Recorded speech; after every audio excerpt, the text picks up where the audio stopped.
Seseorang yang saya duga di sini adalah bandar judi bola sepertinya menghubungi saya dan meminta agar kalaupun saya mengumumkan skor atau ramalan skor itu jangan terlalu lugas dan sebaiknya agak disembunyikan dalam kode-kode yang harus diterjemahkan. Maka saya katakan bahwa kalian semua akan bisa mendapatkan hasil akhir pertunjukan antara Indonesia melawan Uzbekistan malam ini jika kalian berhasil menerjemahkan kode yang akan saya berikan di tengah video ini. Kira-kira siapa yang akan menggolkan pertama kali? Kalau dari kartu ini, Uzbekistan akan menggolkan terlebih dahulu. Tapi harapan saya, ramalan saya keliru. Dan catatan, hanya keajaiban dan juga mukjizat yang akan membuat Indonesia memenangi pertandingan ini nanti. Maka yuk kita akan lihat sebesar apa peluang Indonesia akan memenangi pertandingan nanti malam.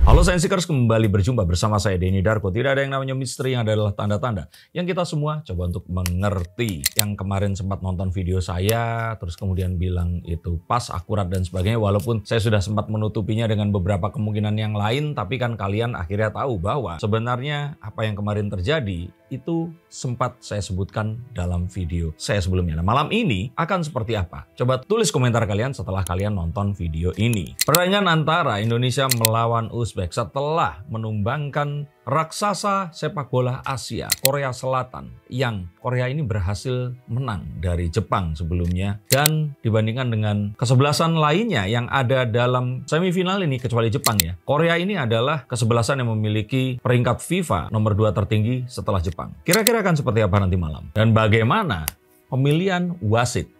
Ingat baik-baik ya, pemilihan wasit ini akan sangat menentukan menangnya ini akan menang, atau ternyata ada hal yang akan bisa menggagalkan kemenangan, atau hal yang lainnya seperti mewujudkan mukjizat atau keajaiban seperti wasit yang sebelumnya. Nah, tapi wasit dari China yang saat ini akan memimpin pertandingan semifinal antara Indonesia melawan Uzbekistan ini tercatat pernah diprotes oleh netizen Indonesia. Wasit dari China, Shen Yinhao, berusia 38 tahun, yang dibantu oleh dua hakim garis, Gu Jintao dan Luo Cheng, ini pernah memberikan hadiah penalti kepada lawan Indonesia dalam SEA Games 2023 tahun yang lalu, Kamboja. Ini terjadi saat pemain Kamboja ini dilanggar oleh pemain timnas dan dia ini terjatuh, tapi terjatuhnya masuknya di kotak penalti. Tapi terjadi pelanggarannya ini di luar kotak penalti dan akhirnya diganjar oleh wasit Shen Yinhao ini dengan tendangan penalti yang untungnya saat itu berhasil ditepis oleh Hernando Ari. Tapi tak pelak ini menimbulkan kekhawatiran kepada publik di Indonesia tentang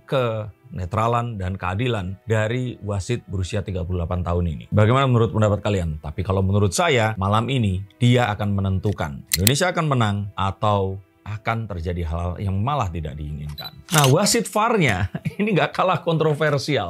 Kemarin itu membantu Nasrullah Kabirov untuk memberikan penalti dan kartu merah. Bukan artinya di sini apakah dia akan curang atau tidak, tapi sangat mungkin pola ini akan bisa terjadi berulang. Karena walaupun senetral apapun manusia, pasti akan memiliki like or dislike yang akan muncul pada dirinya. Dan semoga kenetralannya ini memiliki persentase yang jauh lebih besar. Karena di pertandingan sebelumnya melawan Korea Selatan, VAR ini sangat menguntungkan pihak Indonesia. Di mana pelanggaran-pelanggaran yang terjadi ini terekam dengan baik. Dan yang saya takutkan di sini adalah mental pemain Indonesia yang saya katakan dalam video sebelumnya ini bermain sangat penting. Mengingat saat Korea Selatan tinggal 10 orang saja, malah gol kedua Korea Selatan itu terjadi saat itu. Betul, waktu itu kesebelasan Indonesia sudah sangat lemah karena lamanya pertandingan dan kerasnya tekanan dari pihak Korea Selatan. Tapi harusnya dengan 11 pemain melawan 10, benefit-benefit yang bisa terjadi, potensi-potensi gol ini seharusnya bisa dieksekusi dengan lebih baik. Terutama jika ternyata tidak terjadi keinginan untuk menggolkan walaupun kondisinya ini tidak mungkin.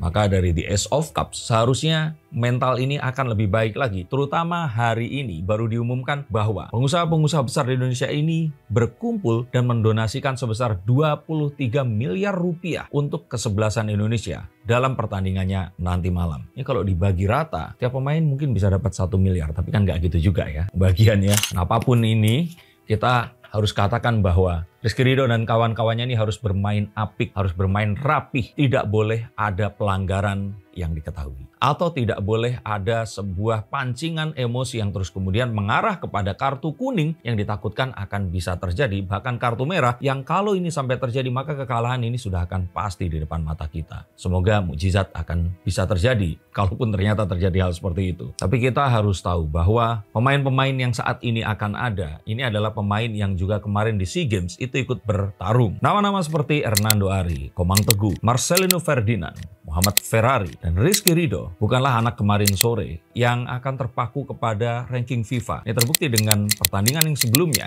yang berhasil memenuhi ekspektasi melebihi apa yang diharapkan. Dan untuk ini saja sebenarnya Indonesia itu sudah memenangi hati dan netizen seluruh Indonesia. Tapi jangan sampai kalaupun ternyata kalah ini sudah menang pun itu menjadi sebuah alasan untuk tidak paripurna dan menggolkan atau menggetarkan gawang dari Uzbekistan ini tadi. Kira-kira siapa yang akan menggolkan pertama kali? Kalau dari kartu ini, Uzbekistan akan menggolkan terlebih dahulu. Tapi harapan saya, ramalan saya keliru. Dan yang terjadi adalah sebaliknya. Tapi kalaupun ternyata itu semua terjadi, jangan sampai kita menjadi lengah karena menggolkan lebih awal. Dan kita terus menjadi tidak terlalu rapih karena kita tahu bahwa peringkat Uzbekistan ini yang jauh di atas Indonesia bukanlah karena undian atau kocokan atau hanya sebutan angka saja. Ada alasan-alasan tertentu mengapa mereka disebut sebagai kesebelasan serigala putih yang mayoritas pemainnya ini bermain di Liga Eropa. Jangan main-main. Indonesia memiliki rating FIFA 134. Ingat ya, 134. Dan Uzbekistan ini 64. Tapi tentu saja dengan kemarin kita menggulung Korea Selatan yang ratingnya ini tadi 23. Seharusnya percaya diri yang sangat besar ini bisa dimanfaatkan, tapi tetap jangan sampai membuat pelanggaran. Ini harus diwaspadai, terutama oleh Justin Hubner yang harus tetap menjaga pertahanan dari timnas Indonesia ini tadi tanpa harus membuat kesalahan dan melakukan pelanggaran. Bahkan tidak hanya itu, Uzbekistan ini menjadi juara Piala Asia AFC U23 ini pada tahun 2018 kemarin, dan bahkan di 2022 mereka menginjakkan kaki mereka pada pertandingan final juga. Sehingga meskipun di sini ranking mereka ada di bawah Korea Selatan, tapi mereka memiliki percaya diri yang besar dan mereka tinggal mengulang apa yang mereka lakukan di tahun lalu saja. Juga mengingat bahwa mereka ini menorehkan sejarah dalam pertandingan ini belum pernah kebobolan sama sekali. Bahkan mereka dianggap sebagai kesebelasan yang performanya paling paripurna karena telah membobol 12 gol kepada gawang-gawang lawan yang mereka pulangkan. Maka menjadi sebuah catatan untuk Hernando Ari di sini. Dia yang harus bertugas untuk menjaga gawangnya ini tidak kebobolan sambil kawan-kawannya berusaha membuat mukjizat dengan mengegolkan sesuai dengan angka yang tadi saya sebutkan. Loh, angka yang mana? Nah, coba kalian cari tahu sendiri. Saya melihat bahwa pertandingan ini bisa dimenangkan. Dan saya melihat sebenarnya di hati mereka pun terlintas kegentaran melihat Indonesia yang mereka tidak bisa perkirakan kekuatannya. Betul, Rafael Strike di sini tidak menyertai. Tetapi tim besutan Sintayong ini memiliki banyak sekali kejutan dan seakan-akan setelah pertandingan melawan Qatar kemarin, Dewi Fortuna menyertai Indonesia ke setiap pertandingannya. Bahkan Hernando Ari di sini diharapkan akan bisa melakukan aksi yang sama saat menjaga gawang dan memastikan Australia tidak berhasil menggetarkan sama sekali. Saya merasa bahwa coach mereka, Timur Napatse, ini sebenarnya gentar melawan Indonesia. Dan untuk itu dia berusaha untuk menenangkan dirinya dan mengatakan bahwa mereka tidak takut dengan timnas Indonesia U23 ini. Tetapi dengan dukungan seluruh negeri, dan saya katakan di konten sebelumnya, doa orang Uzbekistan ini lebih sedikit dibandingkan orang Indonesia yang 280 juta.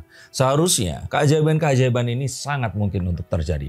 Dan catatan, hanya keajaiban dan juga mukjizat yang akan membuat Indonesia memenangi pertandingan ini nanti. Keajaiban semacam Justin Hubner kemarin menendang terus kemudian ternyata kiper dari Korea, Opa Boom, yang melangkah keluar garis dan harus diulang lagi, dan juga tendangan terakhir yang meleset dan bisa ditepis oleh Hernando Ari, dan juga gol awal dari Korea Selatan yang terus kemudian dianulir karena offset. Ini adalah keajaiban-keajaiban yang harus terjadi di malam nanti. Dan apakah akan terjadi tendangan penalti atau adu penalti lagi? Saya harap itu semua nggak terjadi ya, karena saat Indonesia nanti berhasil mengegolkan, bahkan melebihi 1 saja itu bisa dijaga hingga akhir pertandingan. Tapi apapun itu, nanti malam ini adalah momen di mana seluruh Indonesia akan bersatu. Seluruh Indonesia akan disatukan oleh Timnas U23 yang berulang kali membuat keajaiban, memutar balikan ranking FIFA, dan membuat gentar para lawan di sekitarnya. Asia Tenggara mungkin kita sudah tidak ragukan lagi. Di Asia, here we come. Dan saya masih melihat bahwa Olimpiade Paris 2024 ada di hadapan kita dan kita akan datang ke sana. Coba berapa skor yang kalian lihat dari pertanda yang muncul dalam video ini? Tuliskan komentar kalian dan pastikan jangan berjudi atau bertaruh menggunakan uang dalam pertandingan ini. Hindari perjudian apapun alasannya. Dan marilah kita dukung Timnas Indonesia dengan memberikan dukungan yang positif, doa yang terbaik. Dan semoga harapan ini akan terwujud malam nanti dengan melajunya Indonesia ke babak final melawan Jepang nanti. Kita akan tunggu nanti, tapi terima kasih untuk kalian semua yang sudah menonton tayangan ini. Silahkan bagikan jika kalian merasa ini bermanfaat, dan jika kalian menonton sambil menyaksikan pertandingan Indonesia lawan Uzbekistan, coba pastikan kalian mencari angkanya agar kalian tidak merasa was-was karena sudah tahu hasilnya nanti. Tapi buat saya apapun hasilnya, Indonesia tetap telah menjadi juara di hati para pendukungnya. Terima kasih, sampai jumpa dan salam.